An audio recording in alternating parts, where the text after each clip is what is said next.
YouTube, and welcome to lesson 68 of the Microsoft Word tutorial series, and today we're going to look at markup and tracking changes inside of Microsoft Word. So over here in the review section, we saw the comments in the last lesson. Over here you can see that there are something called track changes. So if you were to turn this on, the track changes have been turned on. So if I make any changes right here, let's say for example, if I were to add in a space and maybe change the color of this, so go to home and then change the color of this, you can see that on the right hand side you can actually see this. So this is the track changes. So if you were to click on this, you can see that I've changed the format color to red over here.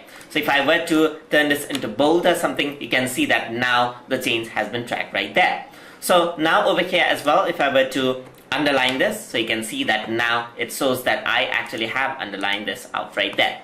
So over here in the review section, you can actually see that I can actually accept this out as well. So let's say I do not want this to be shown every time over here. So I'm going to go over here and accept this, and that will actually remove the change right here. So I can accept this, and you can see that that will actually remove this out. So over here, I'm simply going to accept this, and you can see that that has been removed. So over here, if I were to make any changes at all, so over here, you can see that I actually added in a space. No comment is shown, but you can actually see the markup right there.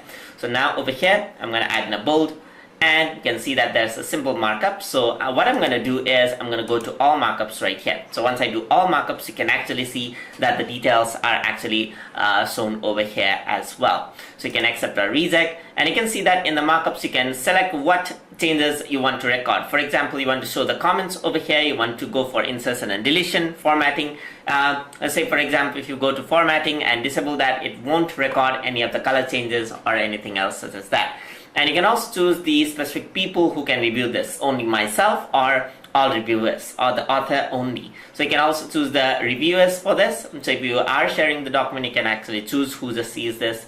And you can also show only the comments. You can see in the balloon option, you can see all the, you can show either all revision in lines or show just the balloon, just like that. You can also see the changes in the review pane right here. If you were to click this, you can see that on the left side, you can actually see that I have my comments and the track changes right here. So if you don't want to see the comment on the receiving pane, what you can do is you can actually go over here in the markups and disable the comment right here, and you can see that the comments have disappeared from the left side and the right side, just like that. So that is how you can track changes and accept changes inside of Microsoft Word. Hope you guys learned something as always, and as always, please like, comment, share, and subscribe.